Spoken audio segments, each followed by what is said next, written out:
Hello दोस्तों, काबिल news में आप सभी का स्वागत है। दोस्तों, अभी रेलवे को लेकर बहुत सारे सवाल लड़कों के मन में उभर रहा था कि ग्रुप डी का एग्जाम कब होगा या एडमिट कार्ड कब आएगा, एग्जाम होगा या नहीं होगा। तो 2019 में दो वैकेंसी आई थी, एनटीपीसी और ग्रुप डी का। एनटीपीसी का एग्जाम हो चुका है, अभी टाइपिंग का डेट दिया है, और ग्रुप डी का भी एग्जाम तक नहीं हुआ है। 17 अगस्त से एग्जाम का डेट आया है। तो इन सभी सवालों का जवाब देने के लिए या बात करने के लिए हमारे साथ अभी नवीन सर मौजूद हैं। ये इनको तो आप लोग सभी लोग पहचानते ही होंगे, प्लेटफॉर्म एजुकेशन सेंटर के डायरेक्टर हैं और रेलवे के लेकर सबसे बड़े एक्सपर्ट हैं। तो सर, स्वागत है आपका काबिल न्यूज में। सबसे पहले तो काबिल न्यूज के जितने भी दर्शक हैं, व्यूअर हैं, देख रहे हैं, उनको मेरे तरफ से सादर प्रणाम। और चूंकि ये मेरा स्टूडेंट भी रहा है, अच्छा संजोग है कि ये मेरे पास आया है कि पहली बार इंटरव्यू लेने के लिए। तो ये भविष्य में आगे बढ़े और लगातार मेहनत करते रहे, ये मेरी इसके साथ शुभकामनाएं हैं। Thank you sir. तो सर, जैसे 2019 में दो वैकेंसी आई थी, एनटीपीसी और ग्रुप डी का। अभी सर उसका एग्जाम हुआ नहीं है, एग्जाम डेट आया है। तो क्या रेलवे बोर्ड पे भरोसा कर सकते हैं 17 अगस्त से एग्जाम हो जाएगा या एग्जाम फिर टलने वाला है सर? भरोसा करने के लिए ही जनवरी में इतना बड़ा आंदोलन हुआ था, जिसका स्वरूप ही एक अलग था, और उसी आंदोलन का प्रभाव रहा इस तरह का कि रेलवे भी मजबूर रही और लगातार बच्चों के हित में जो भी काम होनी चाहिए लगातार कर रही है। और एक इधर हाल के दिनों में लगातार रेलवे इस बात की विश्वसनीयता को बढ़ाई है, चूंकि समय से इधर लगातार एग्जाम ले रही है, रिजल्ट दे रही है, सारा प्रोसेस कर रही है। इसलिए मेरे ख्याल से बिल्कुल ही भरोसा किया जा सकता है 17 अगस्त से एग्जाम होना ही चाहिए। 17 अगस्त से सर का कहना है कि एग्जाम होगा। तो सर, अगर 15 दिन बचा है, देखे तो मुश्किल से 15 दिन है, इसमें लड़कों का क्या स्ट्रेटेजी होना चाहिए सर? क्या पढ़ना चाहिए कि 15 दिन में रिजल्ट तक हम पहुंच सके? मेरे ख्याल से जो भी बच्चों को पढ़ना रहा होगा या जो सिलेबस के अकॉर्डिंग पढ़ाई किए होंगे वो सब पढ़ लिए होंगे। अब लास्ट मोमेंट में अधिक से अधिक रिवीजन की जरूरत है, क्योंकि फरवरी मार्च 2019 का ही ये वैकेंसी है। बीच में लगभग 3.5 साल का समय बच्चों को मिल गया तैयारी करने के लिए। और इस बीच बहुत अच्छे से तैयारी भी बच्चे किए हैं, क्योंकि अभी जो हमारा टेस्ट चल रहा है ऑफलाइन मोड में, लगभग 3,500 बच्चे टेस्ट देने के लिए आते हैं, और ऑनलाइन मोड में लगभग 12,000 प्लस बच्चे टेस्ट दे रहे हैं। उनके परफॉर्मेंस से ज्ञात होता है कि बहुत आसान बच्चों के लिए नहीं होगा, क्योंकि मैक्सिमम बच्चों की तैयारी बहुत लेवल हाई चला गया है, बहुत बेहतर तैयारी हो चुका है। इसलिए अगर बच्चे चाहते हैं कि हमारा रिजल्ट कंफर्म हो, तो एक मिनिमम सेफ स्कोर जो होना चाहिए उससे ऊपर उनको करना होगा, नहीं तो बहुत परेशानी बच्चों को बढ़ेगी, क्योंकि कंपटीशन बहुत आसान नहीं होगा। क्योंकि 1,15,00,000 प्लस बच्चे फॉर्म भरे हुए हैं, और 1:1 के रेशियो में रिजल्ट भी फाइनल होना है। हालांकि फिजिकल एफिशिएंसी टेस्ट के लिए 3 गुना बच्चों के लिए बुलाया, और 3 गुना बच्चों को बुलाया जाएगा। उस हिसाब से देखा जाए तो लास्ट मोमेंट में अधिक से अधिक प्रैक्टिस बच्चों को करना चाहिए। पहले तो सब्जेक्ट के इंपॉर्टेंस को समझना होगा, उसमें क्या पढ़े और क्या छोड़े, वही चीज हम बता रहे हैं कि सब्जेक्ट के इंपॉर्टेंस को समझने का मतलब ये हुआ कि जैसे सबको मालूम है कि 100 में से 80 मार्क्स का मैथ, रीजनिंग और साइंस मिला के क्वेश्चन पूछा जाना है, लेकिन बाकी जो 20 क्वेश्चन होना है तो वहां स्टैटिक के करंट अफेयर्स मिलाकर के 20 में से अप्रोक्स 10 क्वेश्चन पूछेगा, और 10 क्वेश्चन में history, polity, economy, geography 8 section मिलाकर के पूछेगा। तो और मैथ, रीजनिंग की अगर हम बात करें तो ये दोनों ऐसा पेपर है कि जिसमें बच्चे का अगर कंसेप्ट क्लियर रहे तो 100% स्कोर कर सकते हैं। इसलिए ये 2 पेपर पर बच्चों को बेहतर ध्यान देना पड़ेगा। और इतने दिन से जो बच्चे पढ़ाई किए हैं, जो लगातार सेट बनाते होंगे, तो जो क्वेश्चन नहीं बनता होगा बच्चों से या जो गलत हुआ होगा, तो मैक्सिमम बच्चे का क्या है कि वो चिन्हित करके रखते हैं कि किस क्वेश्चन में प्रॉब्लम है। इतने दिन में तो आइडिया जरूर हो जाता है बच्चों को कि अभी भी हमको किस सेक्शन में ज्यादा प्रॉब्लम है। तो उस चिन्हित किए हुए क्वेश्चन को आप कलेक्ट करें या उसको पहचानने का प्रयास करें, और 15 दिन में वैसे क्वेश्चन पर आपको ज्यादा ध्यान देना चाहिए, वो भी एक स्ट्रेटेजी बना करके। मैथ और रीजनिंग की हम बात कर रहे हैं। अगर डेली आप 2 घंटे मैथ पर समय देते हैं, 1 घंटे रीजनिंग पर समय देते हैं, तो 2 घंटे में 40 से 50 मैथ का क्वेश्चन, सेलेक्टिव क्वेश्चन आप कर सकते हैं, और कम से कम 20 से 25 रीजनिंग का क्वेश्चन आप कर सकते हैं। इस तरीके से देखेंगे तो 15-17 दिन में करीब आपका मैथ का क्वेश्चन कम से कम लगभग 600-700 क्वेश्चन लगभग आपका सेलेक्टिव क्वेश्चन ऐसा हो पाएगा जो आपको भीड़ से अलग कर सकता है। मैथ के बारे में एक चीज और हम कहना चाहेंगे, चूंकि एडवांस अर्थमेटिक डीआई तीनों सेक्शन रहना है, तो डीआई में बहुत परेशानी नहीं होगी। अर्थमेटिक बच्चे शुरू से बहुत सीरियसली पढ़ते आ रहे हैं और एडवांस सेक्शन का भी क्वेश्चन इसमें ठीक ठाक रहना है। और एडवांस में ऐसा क्वेश्चन रहेगा जो बच्चों को भीड़ से अलग करेगा। तो एडवांस के क्वेश्चन पर खासा ध्यान देना है, उसको अच्छे तरीके से रिवीजन करना है, जिससे कि अगर 25 क्वेश्चन मैथ से पूछ रहा है तो 24 से 25, 23 से 25 के बीच में हम मार्क्स ला पाए, तभी जाकर के आपको बाकी पेपर मैनेज हो पाएगा, नहीं तो परेशानी बढ़ेगी। रीजनिंग में भी 1 घंटा समय देने की बात की है, जैसे कि अभी पिछला एनटीपीसी का एग्जाम हुआ, उसमें देखा गया कि रीजनिंग में टाइम टेकन क्वेश्चन ज्यादा था, कैलकुलेटिव क्वेश्चन या थोड़ा सा बड़ा क्वेश्चन वो ज्यादा पूछा। हाँ, जैसे सीटिंग अरेंजमेंट को लेकर सीटिंग अरेंजमेंट को लेकर के, हाँ, पजल को लेकर के, यहाँ बच्चों को थोड़ा सा दिक्कत रहा है। तो जिस तरह के क्वेश्चन में ज्यादा परेशानी रही है, उस तरह के क्वेश्चन का प्रैक्टिस आपको अधिक से अधिक करके जाना चाहिए। और जो बहुत आसान क्वेश्चन है उसको स्किप करते रहना चाहिए, वो तो खुद आपसे बन जाएगा। इसके बाद जहां तक साइंस का सवाल है, फिजिक्स, केमिस्ट्री, बायो मिला करके लगभग आपका 25 क्वेश्चन पूछा जाएगा। 25 क्वेश्चन में न्यूमेरिकल सेक्शन भी रहेगा फिजिक्स और केमिस्ट्री का। उसके बाद आप देखेंगे पीरियोडिक टेबल से भी क्वेश्चन रहेगा। इसके बाद बायोलॉजी से भी क्वेश्चन है। और जिस तरह का क्वेश्चन पूछा है, आप देखेंगे कि हम साइंस का स्पेशल एक सीरीज भी निकाले हुए हैं पूछे हुए प्रश्नों का। तो ग्रुप डी से रिलेटेड अगर उसको भी आप अच्छे से बना लेते हैं, करीब 700-800 क्वेश्चन, उससे भी आप सेलेक्टिव क्वेश्चन का प्रैक्टिस बेहतर तरीके से कर लेते हैं, तो मेरे ख्याल से साइंस में चूंकि जितने दिन तक आप लगातार मेहनत किए हैं, बहुत ज्यादा परेशानी नहीं होनी चाहिए। करेंट अफेयर्स, स्टैटिक जीके के मामले में ज्यादा आपको सीरियस रहने की साथ में जरूरत है, क्योंकि मैक्सिमम बच्चों को जो हम देखे हैं कि लगातार मैथ, रीजनिंग, साइंस पर ध्यान दिए हैं। और ये जो 20 मार्क्स का क्वेश्चन है, इसमें थोड़ा सा इग्नोरेंस ग्रुप डी के मामले में हुआ है, थोड़ा सा, क्योंकि 1 साल से 1.5 साल तक का करंट अफेयर्स पूछ सकता है। जनरली 80% करंट अफेयर्स 1 साल के अंदर का पूछेगा। तो करंट अफेयर्स ऐसा सेक्शन है कि कितना भी पढ़ लीजिएगा तो कहीं ना कहीं कमी हमेशा महसूस होती है। और उसके बाद स्टैटिक भी जो अभी पूछ रहा है, सब करंट से रिलेट करके पूछ रहा है।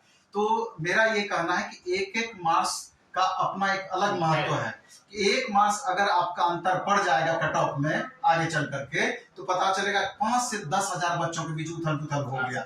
इसलिए 2-4-5 मार्क्स तो बहुत ज्यादा मायने रखता है। इसलिए अगर हम 100% सफलता चाहते हैं तो सभी सब्जेक्ट पर समान रूप से आपको ध्यान देना पड़ेगा।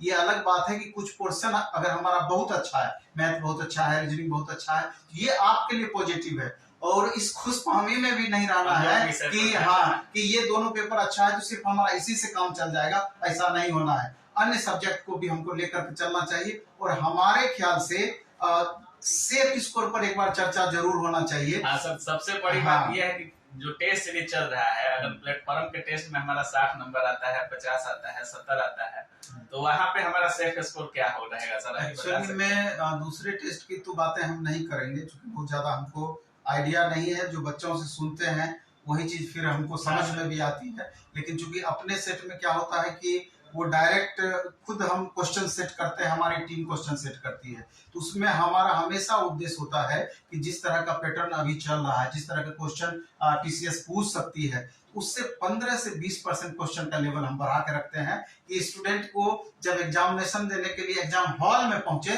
तो उसको समझ में आना चाहिए कि जो टेस्ट हम देते थे उससे उसको थोड़ा सा इजी महसूस होना चाहिए, कंफर्ट फील करना चाहिए। अगर उस मेरे लेवल से ज्यादा अगर लेवल वहां बढ़ा देगा तो बच्चे परेशान हो जाएंगे। और इसका एक्सपीरियंस अभी एनटीपीसी वाला में देख चुके हैं कि कितना बच्चों को इससे अधिक फायदा हुआ है। इसलिए जिस बच्चे का हमारे यहाँ 60 मार्क्स आ रहा है तो निश्चित रूप से उसको जब एग्जाम देंगे, एग्जाम के पैटर्न के अकॉर्डिंग 70 मार्क्स जरूर आएगा। इसलिए जिनको भी यहाँ 60 से 65 आ रहा है, एक तरीके से इतने मार्क्स में 70 से 72 मार्क्स पहुंच जाएगा। और 70 से 72 मार्क्स अगर पहुंच गया तो किसी भी आरआरसी जोन के लिए मेरे ख्याल से वो सेफ स्कोर होगा जनरल कैंडिडेट के लिए। उसी में अगर ओबीसी में जाएंगे, ईडब्ल्यूएस जाएंगे, एससी एसटी में जाएंगे तो कैटेगरी वाइज आपका अंतर होता चला जाएगा। और कुछ बोर्ड वाइज भी कुछ जोन वाइज भी ये आपका डिफर होता चला जाएगा। तो इस बात को ध्यान रख करके बच्चे उसी हिसाब से तैयारी करें। और हमारे यहाँ अगर ऑनलाइन में टेस्ट देते होंगे या ऑफलाइन में टेस्ट देते होंगे, तो ऑफलाइन मोड में टेस्ट को लेकर एक सवाल है सर। मार्केट में अभी बहुत सारी कोचिंग्स हैं और यहाँ देख ही रहे हैं, इतनी होर्डिंग है कोचिंग, लड़के कंफ्यूज रहते हैं कि हम टेस्ट सीरीज ज्वाइन करें या फाउंडेशन करें तो कहाँ करें। आपका टेस्ट सीरीज मार्केट से अलग कैसे है सर? एक्चुअली में आप देखेंगे कि बाहर कहीं हमारा एक बोर्ड तक नहीं लगा हुआ है, अभी तक कोई होर्डिंग नहीं दिखा सर। और इतना मुसल्लापुर हाट एरिया ऐसा एरिया है कि स्टूडेंट का डेंस बहुत ज्यादा है, और हमारा बहुत गली में कोचिंग है, क्योंकि गली में कोचिंग है, देखना पड़ता है अनजान लोगों को, अनजान। लेकिन फिर भी जब भी आप आएंगे तो बच्चों का हुजूम यहाँ देखने को मिलेगा। कारण ये है कि हमारा भी चूंकि 15-20 साल का 20 साल का करीब एक्सपीरियंस इसमें रहा है, और थोड़ा सा हम समझ पाए हैं रेलवे को कि कितना तक बच्चों को देना चाहिए कि उससे मैक्सिमम बेनिफिट बच्चों को मिल पाए। विद्वान बनाने से हमको मतलब नहीं है, रिजल्ट ओरिएंटेड सारा कुछ होना चाहिए। और क्वेश्चन का जब हमारा लेवल भी देखेंगे, अभी मैक्सिमम आपका बाइलिंगुअल क्वेश्चन हम दे रहे हैं, क्योंकि परिस्थितियां लगातार चेंज हो रही है, बच्चों का लेवल में भी अंतर आ रहा है, अभी इंग्लिश मीडियम के बच्चे भी तेजी से आ रहे हैं, तो उसको भी ध्यान में रख करके खुद में बदलाव हम करने की कोशिश कर रहे हैं। तो ये एक तरीके से आप ये समझिए कि हम अपना एक्सपीरियंस 100% वहां पिरोने का प्रयास कर रहे हैं, जिसका लाभ बच्चों को मिल रहा है, और बड़ा ईमानदारी पूर्वक हम और हमारी टीम इस पर काम कर रही है। और यही ईमानदारी का नतीजा है कि इतने गली में और इतने इंटीरियर एरिया में कोचिंग रहते हुए भी बच्चों का इतना भीड़ यहाँ पर आपको देखने को मिलता है। कहीं ना कहीं बच्चों के विश्वास को हम मेंटेन करने की कोशिश करते हैं, विश्वास पे खुद को खड़े रखने की प्रयास करते हैं। खड़े हैं सर, प्लेटफॉर्म का नाम हर जगह से है। अभी सर मुंबई, छत्तीसगढ़, देश के विभिन्न राज्यों से सर साइको देने के लिए या आपके नाम पे यहाँ पे लड़के आए थे कि प्लेटफॉर्म कोचिंग कहाँ है, तो साइको में सर जिससे बोर्ड का कुछ परिवर्तन हो गया तो लड़कों को बहुत दिक्कत हुआ। सर साइको के बारे में क्या बोर्ड क्या परिवर्तन किया सर, उसके बारे में कुछ बताइए सर। एक्चुअली में जैसे हम हमेशा बच्चों को, मेरा प्रीवियस वीडियो भी अगर आप देखिएगा तो उससे समझ में आएगी कि हमेशा इस बात को हम बोलते रहे साइको के मामले में कि साइको जस्ट आपका ऐसा चीज है, आप सब्जेक्ट से डायरेक्ट रिलेट इसको नहीं कर सकते हैं। यहाँ प्रेजेंस ऑफ माइंड आपका चेक किया जाता है, और यहाँ पर ये बोर्ड आपसे समझती है कि बच्चे पहले से सीख करके नहीं आए हैं, बल्कि एग्जामिनेशन हॉल में जो अचानक हम बच्चों को गाइड करते हैं या जो बच्चों को इंस्ट्रक्शन देते हैं उसी के अकॉर्डिंग बच्चे सवाल बनाते हैं। एट रैंडम टेस्ट हम लेते हैं, तो जस्ट आपका समझिए कि IQ का टेस्ट वहां पर होता है। तो अगर जो बच्चे इस बात को ध्यान रखे हैं, टाइमिंग बहुत कम रहता है। हाँ, जैसे निश्चित रूप से यही बात तो है, हम पहले भी बोले थे कि वहां पर टाइम घटा या बढ़ा सकता है वहां पर, इसलिए आपको हर परिस्थिति में सिर्फ यहाँ से रट करके नहीं जाना है, बल्कि उसके अकॉर्डिंग खुद को आपको मैनेज करके जाना है। और जो इस पर खड़े उतरे हैं वहां बहुत परेशानी नहीं हुआ। और यहाँ पर भी जो हम टेस्ट ले रहे थे, आप देखेंगे कि जो टेस्ट का टाइम को घटाया गया है, और कई सारे बैटरी में हम पहले से टाइम कम देकर के बच्चों को प्रैक्टिस कर रहे थे। यहाँ पर कहीं ना कहीं हमारा एक्सपीरियंस बच्चों के साथ काम आया है और बच्चों को इससे फायदा भी हुआ है। तो जो बच्चे डिजर्व करते हैं, किसी भी सूरत में उसका रिजल्ट मिस नहीं होगा, वो उस पर खड़े उतरेंगे, कहीं कोई दिक्कत नहीं। एक बड़ा सवाल है सर कि एग्जाम डेट तो 17 अगस्त को दे दिया है ग्रुप डी का, एडमिट कार्ड कब तक आ रहा है सर? क्योंकि लड़के बार बार ग्रुप डी का एग्जाम डेट देकर बोर्ड डाल दिया है। ग्रुप डी का अगर एडमिट कार्ड आता है तो विश्वास होगा कि हाँ एग्जाम इस बार ले ही लेगा, कब तक आने की संभावना है? एक्चुअली मैं रेलवे का ये समझिए कि विश्व के सबसे बड़े एग्जाम्स में से एक है।